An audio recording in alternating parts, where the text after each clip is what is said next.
This message comes from NPR sponsor, FX's The Lowdown, starring Ethan Hawke. This new crime drama follows quirky journalist Lee Raybon, whose obsession with the truth always gets him into trouble. FX's The Lowdown, all new, Tuesdays on FX. Stream on Hulu. Hey, B.A. Parker here. When this publishes, that will mark the first day in over 50 years that NPR and member stations operate without federal funding. It's an historic moment and one that reminds me why I do this work. I'll never forget reporting on a group of high school students in Curtis Bay in Baltimore who were protesting against environmental racism. We had an open air co-pal since I was in high school, right? But we all just walked past it because it's the best way to hide something is in plain sight, right? And I remember standing there with a microphone in hand, and I saw how much these young people needed their voices heard. And that's what NPR is. It's a place for every story, every perspective. We're still here because of you, our listeners. And as long as you keep tuning in, those voices won't be silenced or forgotten. On with the show. Hey everyone, you're listening to Code Switch.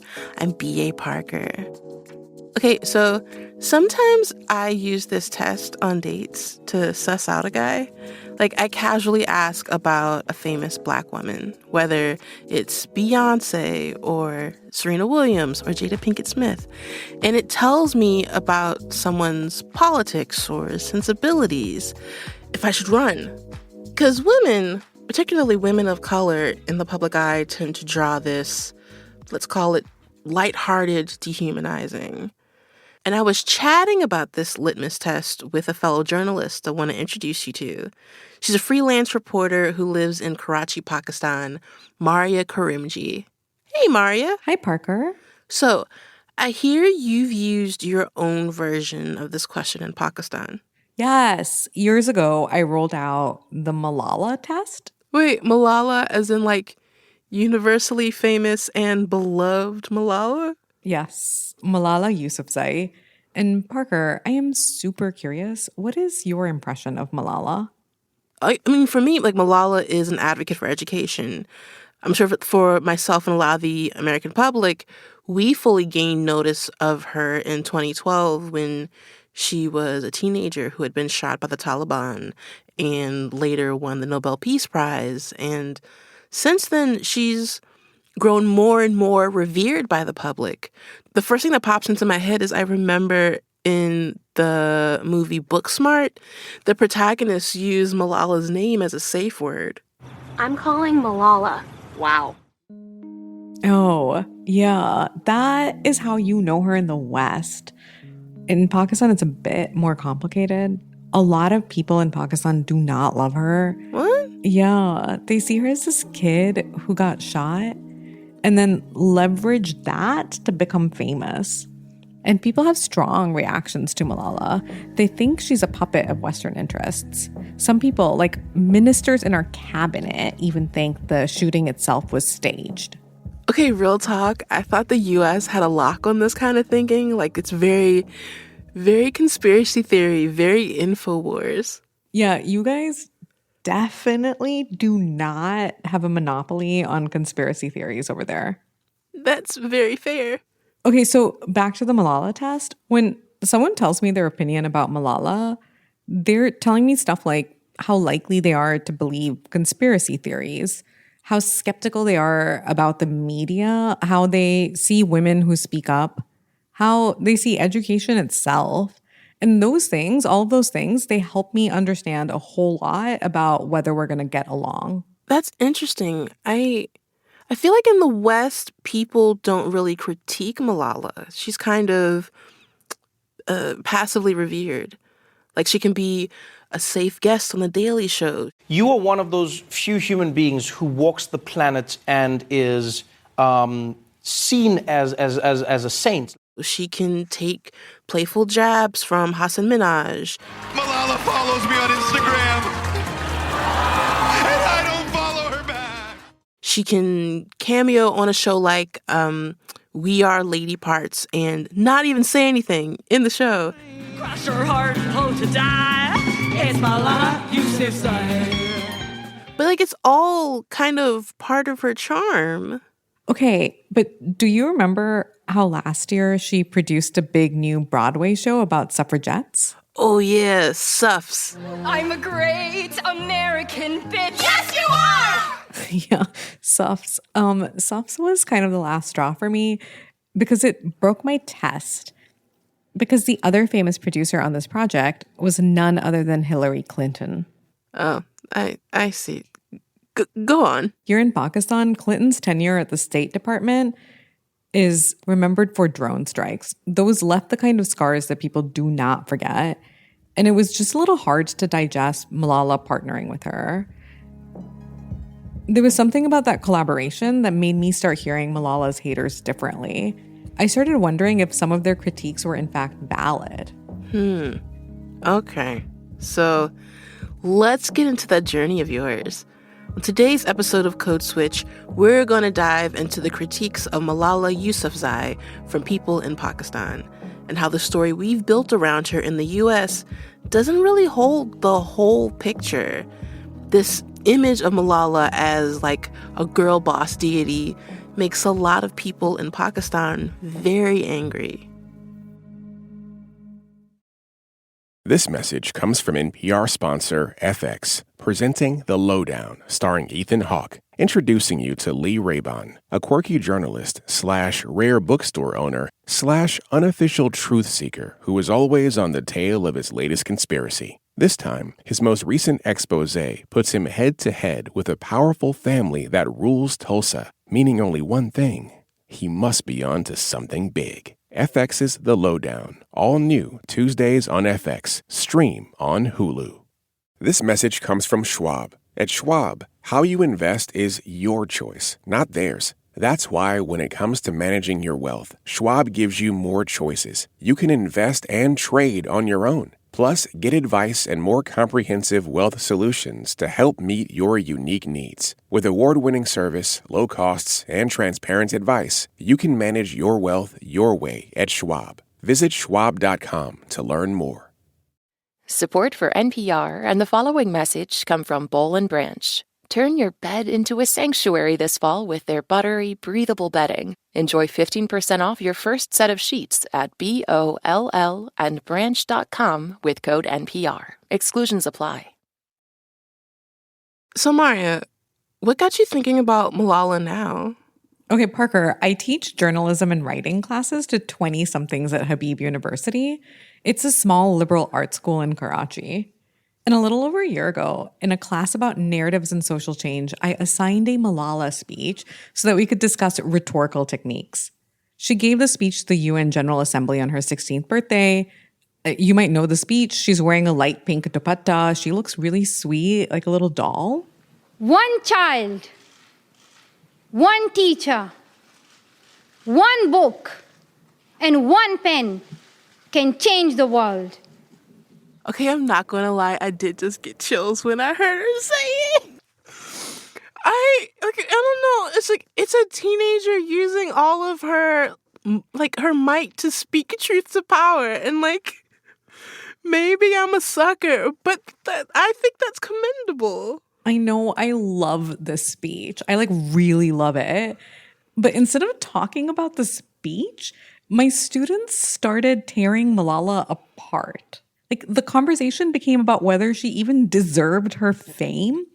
And it became apparent quickly that maybe my students didn't know that Malala was a young activist who was specifically targeted by the Taliban. That her getting shot wasn't a fluke. I remember when you told us that she used to write for BBC Urdu before she got shot. That didn't entirely come as a surprise because I knew that, but I feel like it went to the back of my memory. It was always after her getting shot and her story after that. That's Zainab Moyuddin, one of my students. I spoke with her and two other students that you'll hear from, and both of them agreed. In Pakistan, the story of Malala starts from the moment she got shot. A young girl is attacked by the Taliban, moves to the UK, then becomes famous. That's a very different framing from a young activist speaks out against the Taliban, gets shot, and becomes a global activist for children's education. Yeah. And my students' version of the narrative, it haunted me. Like, I am not a stranger to how intensely people react to anything pertaining to Malala, but I really wasn't expecting it from students at a bougie liberal arts school. So tell me more about what they thought of Malala. Okay, yeah, so here's Soheba Shoaib. I think Malala's presentation was more of a thing that we know from a very young age, and we have some sort of opinions or perspectives that we have been listening to and hearing on the media or even in our families. So I think we all had a lot to say. Malala's name came with baggage that shows up in really specific personal ways. Zainab had this moment that I think says a lot about how people around her saw Malala. Okay, I have a little bit of a backstory to this. When I was in 7th grade, so when I was like 12, I bought the I Am Malala book. No reason, just saw it at Liberty Books. I was like, okay, I'll just buy it. And I was buying The Fault in Our Stars at the same time. So it didn't really make sense to buy I Am Malala with that, right? It's still in my cupboard. I've never really read it. And I feel like part of the reason is that when I bought it and I brought it home, the response I got was, oh, why did you buy this book? For some of them, the skepticism has started to shift into something more personal. They're not just reiterating what they'd heard growing up, but what they've come to believe on their own.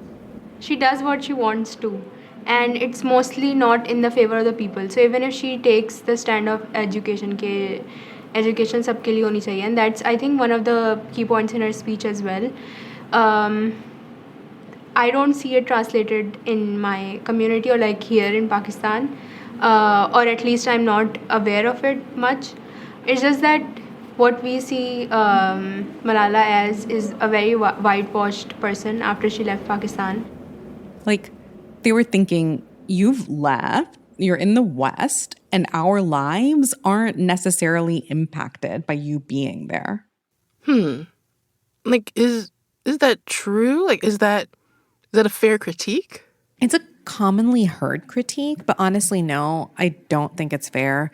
According to a representative from the Malala Fund, in the last few years alone, she's successfully worked with Pakistan's government to shape their commitment to girls' education, advocated for a law that ends corporal punishment in Punjab, argued for resilient education systems to counter the impact of national emergencies, and worked with the provincial government of her hometown to increase the education funding by 24%.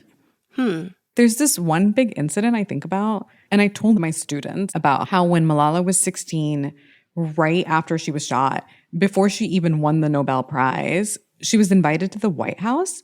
And while she was there, sitting with the Obamas, she told President Obama to stop the drone strikes in Pakistan. Here's Malala later on CBS speaking with Nora O'Donnell. I think the best way to fight against terrorism is to do it through peaceful way, not through wars, because I believe that a war can never be ended by a war. And you said that to President Obama? Yes, of course. And even this moment, which personally I think is pretty badass on Malala's part, it's not immune to skepticism from my students. How are you going to tell Obama to stop the drone attacks in her country, but then do a play with Hillary Clinton, who has also been associated and implicated in all these war crimes? So I think it's just very telling of her agency, of her saying all these things before, but now kind of not. It's kind of like she's lost agency almost in a way. That's Abdul Wajid Usman, and I agreed with him. Here's Malala on her interest in that play. Of course, I talk about serious things, but I also believe that sometimes it's not a speech, sometimes it's not a protest that can make it all happen. So when I think about a musical, for me, it's a tool, it's a platform. But like Wajid, I too was grappling specifically with the Clinton connection. Say more about that. Okay, so the way that I saw it, again, similar to Wajid, is that Malala used to be someone who criticized Obama's foreign policy under Clinton. No matter what someone would say about her online, I felt like she had real moral clarity. But even more than 10 years later, to see her teaming up with the same person, someone who supported drone strikes, who pushed wars that directly impacted our country, Parker, it made me mad. Like, during those drone strikes, civilians were dying too, sometimes by the dozens. And while the United States might have framed it as necessary for national security, to many people here, it felt like a constant reminder of how little anyone really understands about the reality on the ground. But now you get a musical. Now you get a musical. I did reach out to Malala's press representatives for comment about the criticism of her teaming up with Hillary Clinton, but they didn't respond to that issue directly. And it is worth noting that Malala's been getting more into this type of work. She's been a producer on a movie about South Korean women divers, a documentary with Jennifer Lawrence about Afghan women under the Taliban, and a Pakistani movie called Joyland. Have you seen any of the movies she's produced? Yeah. I loved Joyland. I thought it was incredible.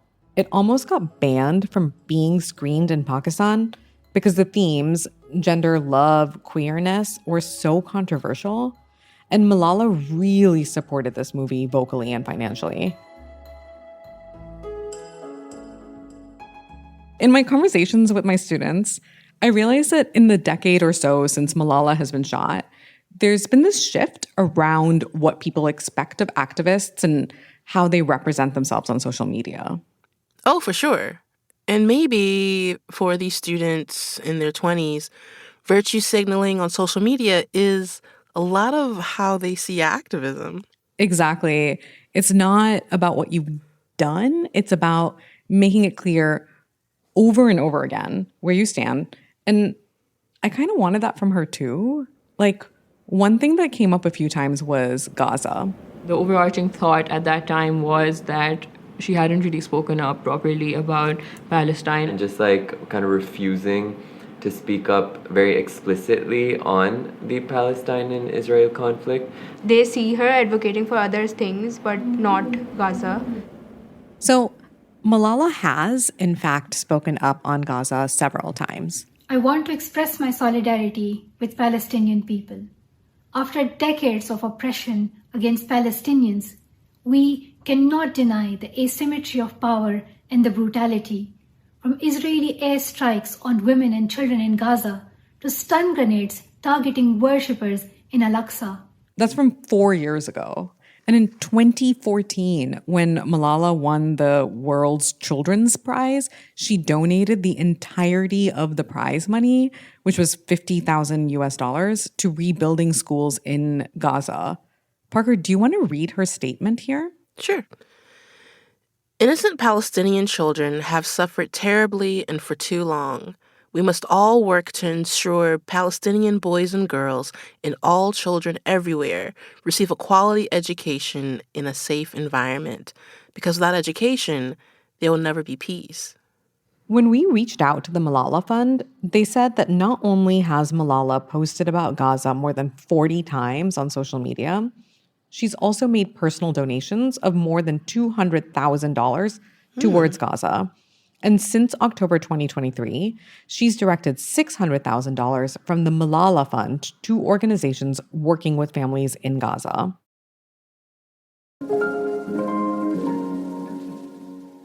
Personally, I have a question about why Pakistanis want Malala to explicitly talk about Palestinians, but I don't see them demand that she speaks on issues local to Pakistan, such as indigenous rights movements and floods related to climate disaster. Okay, just to push back, is that her job? Yeah. The more Zainab, Soheba, Wajid, and I dug into it, the harder it was to untangle our feelings and experiences from what we wanted from her. When you were a kid and you would think about this young girl getting shot by terrorists, right? Terrorism was kind of normalized in your lives. I was discussing this with my friend recently. We were like, that's so traumatic that we were thinking that way when we were so young that, oh, I hope we get an off from school tomorrow because XYZ thing happens. That is not good. So did you not think it was that big of a deal? It for sure was a big deal. Her getting shot was a big deal also. Like to you personally? Yeah, personally as well. Because I was like, I mean, if it's something as simple as her going to school and getting shot, right? That is a big deal. And why do you think that at that point people had such strong negative opinions about her? I think it's, I don't have an answer to that, but the fact that I never questioned this before, that why do we have such a negative opinion of her? Like, I understand, to an extent, but as someone, like I was 12 in 2014 when she got the Nobel Peace Prize. It was like, acha, like she's making us look so bad, and she went there and is making a life for herself, but she's making us look bad. That is, I think, was what the primary reason for the negative opinions around her. The second one of our people is associated with someone or something from the West, it's almost automatically associated with being a sellout. Okay, what does Wajid mean by sellout? Yeah, that's a good question. So people in Pakistan, especially young people, I think they feel very frustrated that the only stories that the world is hearing about us are about really horrible things. Like, a girl getting shot for just trying to go to school. When someone talks about Pakistan, वैसे तो किसी को पता नहीं होता Pakistan. Very few people know abroad. But if they know, they'll associate terrorism with it. So I think this incident really reinforces that. When we come back, we're going to untangle more of Malala's burden of representation. It's such a spaghetti with how we think about women, how we think about anyone coming in from the West, how we think about quote unquote Western values, which she is seen to represent. So what is enough in this situation? That's coming up. Stay with us. Support for NPR and the following message come from Boll & Branch. Turn your bed into a sanctuary this fall with their buttery, breathable bedding. Enjoy 15% off your first set of sheets at BOLLandbranch.com with code NPR. Exclusions apply. Support for NPR and the following message come from IXL Learning. IXL Learning uses advanced algorithms to give the right help to each kid no matter the age or personality. Get an exclusive 20% off IXL membership when you sign up today at IXL.com/NPR. Support for NPR and the following message come from Boll & Branch. Turn your bed into a sanctuary this fall with their buttery, breathable bedding. Enjoy 15% off your first set of sheets at BOLLandbranch.com with code NPR. Exclusions apply. This message comes from LPL Financial. What if you could have more control over your future? LPL Financial removes the things holding you back and provides the services to push you forward. Because when it comes to your finances, your business, your future, LPL Financial believes the only question should be, what if you could? LPL Financial, member FINRA SIPC. No strategy assures success or protects against loss. Investing involves risk, including possible loss of principal. Parker. Maria. Code Switch. I've been talking with reporter Maria Karimji about Pakistan's contentious relationship with celebrity activist Malala Yousafzai. Maria was getting into what exactly it is that people want from Malala in Pakistan. But before we dive into that, I think we need to know a bit more about where Malala comes from. Yeah, I think it's important to remember that before she won the Nobel Peace Prize, before she was making these global speeches, Malala was just a young girl who wanted to go to school. Can I read out some of the diary entries she wrote for the BBC? Yes, please. Okay, this is from January of 2009. She was 12 years old. I had a terrible dream yesterday with military helicopters and the Taliban. I've had such dreams since the launch of the military operation in Swat. By February, she'd written, I felt hurt on opening my wardrobe and seeing my uniform, school bag, and geometry box. Boys' schools are opening tomorrow, but the Taliban have banned girls' education. You can totally feel her innocence and frustration over this thing that to her feels so simple. Yeah. And then in October of 2009, the New York Times published a documentary about Malala living through a military operation in Swat, the valley in Pakistan where she grew up. Suddenly there was a huge firing and missiles, so we quickly get our clothes and we put it in our bags, and I was weeping that why we have to leave Swat, we are innocent, what is our sin? By 2010, most people outside of Swat associated the valley entirely with terrorism and the Taliban, a place that was actually under Sharia law with limited rights for women and girls. But Swat wasn't always like this. Swat was like a heaven. It was thronged by tourists, not only from Pakistan, but also from abroad, from around the world. That's Fazil Khalik, Malala's high school English teacher, talking to me from Swat. He grew up there and works as a journalist in the valley. The Swat he described to me, I'd never heard of it described in that way. The people of Swat were very educated. Here in 1960s, we had missionary school where co-education was there. But before 2007, in the area where Pashtun people live, here it was a missionary school, and still we have the university and we have co-education. So in Swat, before 2007, before the militancy, everything was good. There were so many educated women working in the offices, teaching in the health field, even in the NGOs. Before the Taliban entered Swat, women's literacy rates were higher there than in parts of Karachi. The largest city in the country had worse education for women than a remote valley in Pakistan's mountainous north. Fazil wasn't in Swat when Malala got shot. And when he found out, his first reaction wasn't shock. It wasn't disbelief. He had been kind of expecting it. In the mouth of everyone, it was one thing that Malala was shot. It had to be done. Because when she was so much vocal, whenever a reporter or a journalist, local, national, or from abroad, if they would need some comments on women education, it was only her, she talked. So because of her activism, because of the activism of her father, they received different threats. And it was in the minds of people that one day it will happen. And that brings us back full circle, Parker. You know the rest of the story from here. Malala becomes a globally famous and revered activist. But back home, not everyone saw her as a hero. So I think that if it was some other country, there would be a celebration. There would be celebrations everywhere. It would be like a jashan. But in Pakistan, this is our bad luck.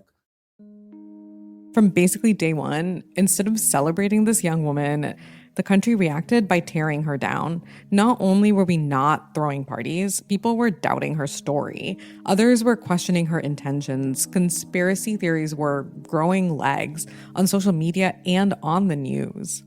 Wait, what kind of theories? Some people believe the attack never happened, that it was all orchestrated to make Pakistan look weak or to drum up support for the U.S.'s war in Afghanistan.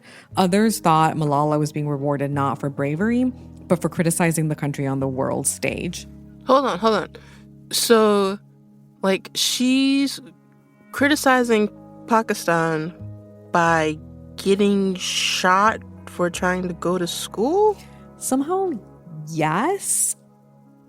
Parker, before Malala even won the Nobel Peace Prize, she wrote her memoir, I Am Malala, the one that Zainab talked about. And people claimed that it criticized Islam and was too heavily aligned with Western values. The University of Peshawar had to cancel her book launch because they got so much opposition from local politicians. Then, less than a month after she won the prize, the president of the All Pakistan Private Schools Federation, which claimed to represent 200,000 schools, decided to declare a holiday called I Am Not Malala Day. एचएके में गिलगित बल्तिस्तान में वाजिया पैगाम दे दिया है कि I am not मुलाला, I am Muslim, I am Pakistani, और यही हमारी इस किताब के अंदर है। Who has that much time to be a hater? That guy, Parker, because then he went and banned her memoir at all of those schools across Pakistan. That's just so much time and effort. Yeah. For what? For what? And as Malala got more involved in global activism, like founded the Malala Fund, started meeting world leaders, the criticism against her only grew. She wore skinny jeans when she was studying at Oxford, and it made headline news in Pakistan. People were hand-wringing about how she was too Western. She was in the UK. And she also still wore her dupatta. And then later in a British Vogue interview, she offhandedly mentioned that she wasn't sure why folks had to get married. And she got absolutely lambasted on Twitter by Pakistani randos. Oh, she really just could not win. As recently as 2021, police raided bookstores to seize copies of an elementary school textbook that had a picture of her in it.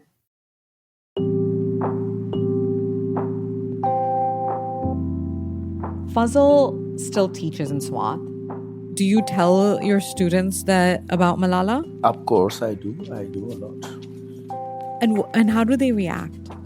Oh, many of them react against her. I don't know. His students these days are similar to mine. They question whether Malala is good. Mostly, they call her a spy, an agent. To be clear, there's no actual evidence behind that allegation. When you say they're against her, what do they say?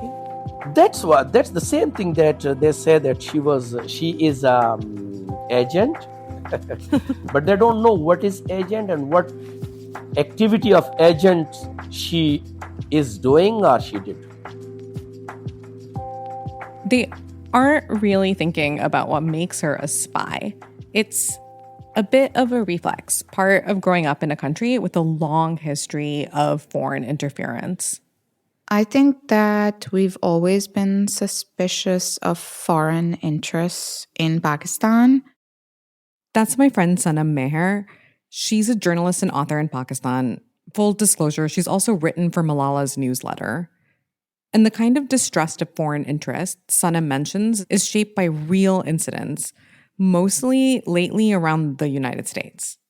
Okay, I'm gonna be honest. As an American, I think I need a refresher on what we did. Raymond Davis? So Raymond Davis was a CIA contractor. In 2011, he was in Lahore and shot and killed 2 men on a busy street in broad daylight. He said it was because they approached him with guns drawn. But then the US intervened and got him out of Pakistan through a backroom deal. People were furious. It felt like proof that Pakistani lives didn't matter in these power struggles. I remember I was in Lahore when that happened. It was terrible, and the way that he was allowed to leave the country. Yeah, got it. Okay. Okay, and then just a few months after that, that story got overshadowed by a bigger story out of Pakistan. And then, of course, we think of the fake vaccination campaign to catch Osama bin Laden. That's a big one. Wait, fake vaccination? Well, what's that? Yeah, when the US was trying to track Osama bin Laden down, they ran a fake vaccination campaign in Abbottabad. They went door to door under the guise of vaccinating against hepatitis B, but really they were collecting DNA to confirm if bin Laden's family was there. Maria, no! Yeah, Parker, it's really bad. Like, Pakistan was close to eradicating polio, and when this news broke, it harmed already super precarious trust in vaccines. People stopped getting their kids vaccinated because of it. Polio workers were under like militant attacks after this campaign. All right, now I really get it. Okay. Yeah, and like just to add on here, even the actual killing of Osama bin Laden, the US did it all without telling Pakistan. Just flew in, killed him, and left. And even though the US later came out and said they intentionally left Pakistan in the dark about this, what does that say about how the US sees Pakistan's sovereignty? It was humiliating. So, Parker, can you see why my view of Malala shifted so dramatically when she teamed up with Hillary Clinton to produce a Broadway play? Like, it felt to me like she was co-signing something that she should have questioned. And this was the first time that I wondered if the people saying that she didn't stand for anything anymore had a point. It kind of sounds like you lost faith in Malala. Kind of, yeah. I had spent so long defending her, and then all of a sudden I was thinking, maybe I'm the one who's been naive, but I couldn't land on what I wanted from her. What would have been enough? What is enough, though? What does enough look like? I don't know. I think that's the tricky bit. Like, what would be good enough? What is our measure that we're using for her? Is it fair? Do we consider her context in it? It's such a spaghetti with, like, how we think about women, how we think about anyone coming in from the West, how we think about, quote unquote, like Western values, which she is seen to represent. So what is enough in this situation? I don't have an answer for that.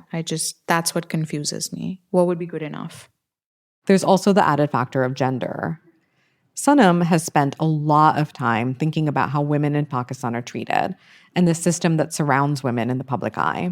When women have suffered violence here and they choose to stay quiet, we appreciate that. We can give them sympathy then. If you try to turn it into a cause, we're very suspicious of that. Sanam had a lot of examples, some of whom I hadn't even thought of in this context. Mukhtar Amai, that was 2002, I believe. So this is a woman who, on the orders of a quote-unquote tribal council or a jirga, is subjected to rape. And it was a gang rape. She decided to take the perpetrators to court. She didn't back down. It became quite a big case, not just within Pakistan, but internationally. And I remember, I'm sure you remember this as well, but Pervez Musharraf, he... By the way, we're talking about the man who was president of Pakistan at that time. I mean, it's awful that we're laughing about this, but I distinctly remember she was trying to go for some ceremony. It was either Canada or the US. She was trying to get a visa for that, and he gave an interview in the Washington Post. And I'm paraphrasing, but the gist of it was, if you want a visa, if you want to become a millionaire, get yourself raped. Those were his words, get yourself raped. So, I mean, Malala is just one of like so many women. I really have to emphasize, when I've been working on this story, I've heard so much Malala hate from people around me, people earnestly asking me if I thought she was really shot, others asking me why education hasn't improved in Pakistan after her Nobel Prize. So it was really refreshing to hear this.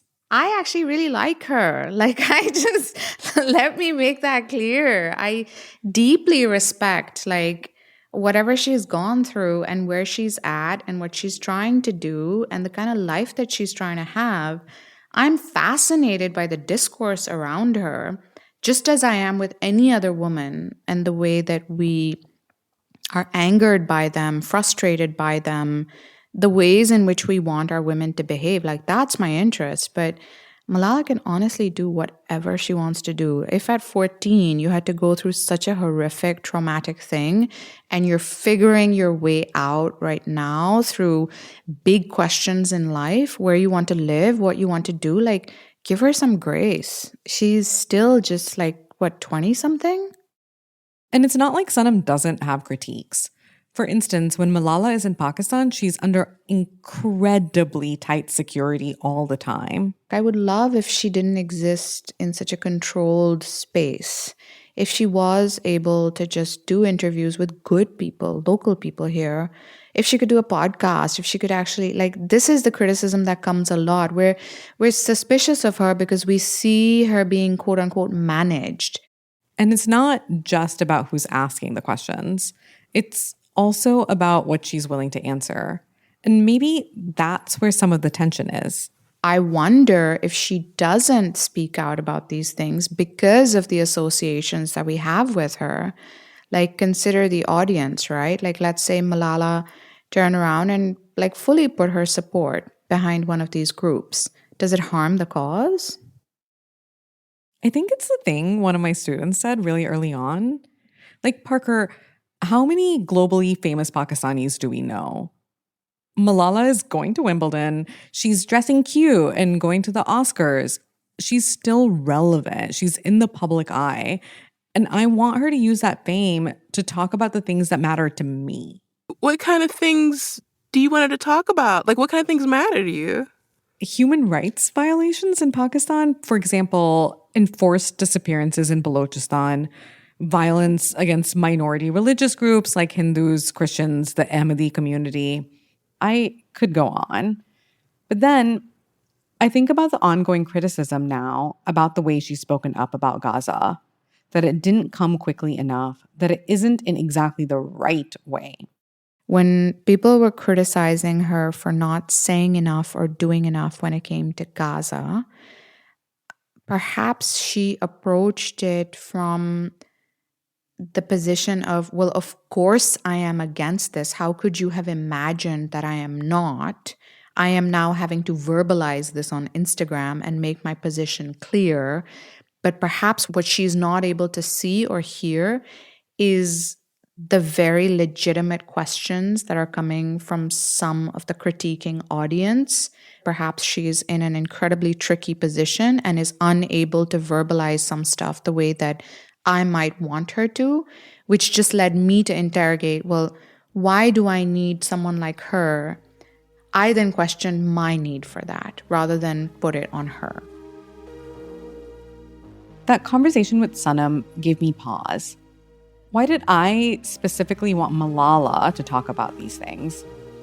Clearly, my students cared because they saw her as someone with power, with a platform. Do you see her the same way? I'm not sure, Parker. I've spent a lot of time thinking about it. Maybe I was looking for reassurance that Malala was still connected to people like us. And I think about how easily I deploy her name during the Malala test Bumble days. I used it, right, to get a very quick gut check of someone's politics, their ego, their instincts, right? Just one name and their response, and I believed I knew a whole thing about them. But maybe that's not fair to anyone. When you use someone as a test and project all kinds of needs onto them, maybe you stop seeing them as a person.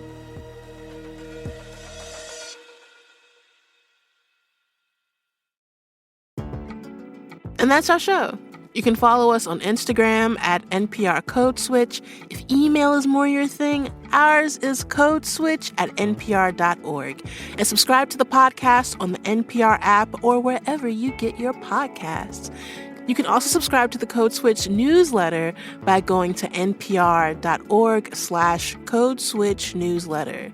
And just a reminder that signing up to Code Switch Plus is a great way to support our show and public media, and you'll get to listen to every episode sponsor-free. So please go find out more at plus.npr.org/Code Switch. This episode was produced by Jess Kung. It was edited by Dahlia Mortada and Leah Donnella. Our engineer was Robert Rodriguez. Special thanks to my students for making me think so hard about Malala, and to the Habib University Film Studio for letting me use their podcast room, and Maria Darukhanawala for helping with setup. And a big shout out to the rest of the Code Switch massive: Christina Kala, Xavier Lopez, Courtney Stein, Verlyn Williams, and Jean Denby. I'm B.A. Parker. I'm Maria Karimji. Hydrate. Don't use ChatGPT. Support for NPR and the following message come from Boll & Branch. Turn your bed into a sanctuary this fall with their buttery, breathable bedding. Enjoy 15% off your first set of sheets at BOLL&branch.com with code NPR. Exclusions apply. Support for NPR and the following message come from Rosetta Stone, the perfect app to achieve your language learning goals no matter how busy your schedule gets. It's designed to maximize study time with immersive 10-minute lessons and audio practice for your commute. Plus, tailor your learning plan for specific objectives like travel. Get Rosetta Stone's lifetime membership for 50% off and unlimited access to 25 language courses. Learn more at rosettastone.com/NPR. This message comes from Bombas. You need better socks and slippers and underwear because you should love what you wear every day. One purchased equals one donated. Go to bombas.com/NPR and use code NPR for 20% off.